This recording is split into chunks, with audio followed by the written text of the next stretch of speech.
Horrorflieks gebruik dikwels stilte om jou te laat vorentoe leun, voor 'n skielike geluid jou skrik maak.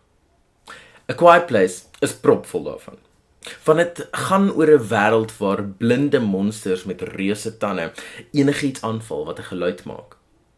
So 'n gesin met pa en ma gespeel deur John Krasinski en Emily Blunt bly in absolute stilte in gebaretaal om te oorleef. Dis dan 'n spannende horrorfliek waar daar bitter min dialoog in die fliek is, maar jy bly op die punt van jou stoel sit en jy's ekstra bewus van die kraak van springmielies tussen jou tande of hoe die persoon langs jou ongemaklik in sy stoel krioel. Die akteur John Krasinski het self die fliek geregisseer en het baie goed reggekry om die gehoor in die skoene van sy karakters te plaas.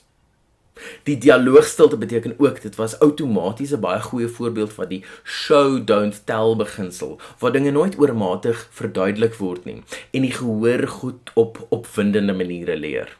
Wat ek baie waardeer van A Quiet Place is dat dit 'n gebalanseerde fliek is.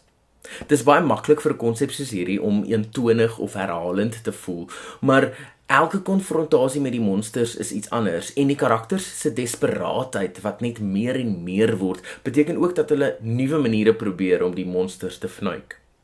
Wat A Quiet Place spesiaal maak, is dat daar 'n diep, deeglike emosionele laag bo-oor die horror storielyn is. Want eintlik gaan die fliek oor liefde en opoffering en familie.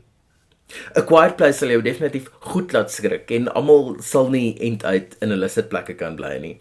Maar as jy kan sien, is dit die moeite werd. Hierdie was 'n The Flow video. As jy daarvan gehou het, gee ons gerus 'n like of 'n comment hieronder. Jy kan ook subscribe tot ons YouTube kanaal, gaan kyk na ons blog by theflow.co.za of kyk een van ons ander video's.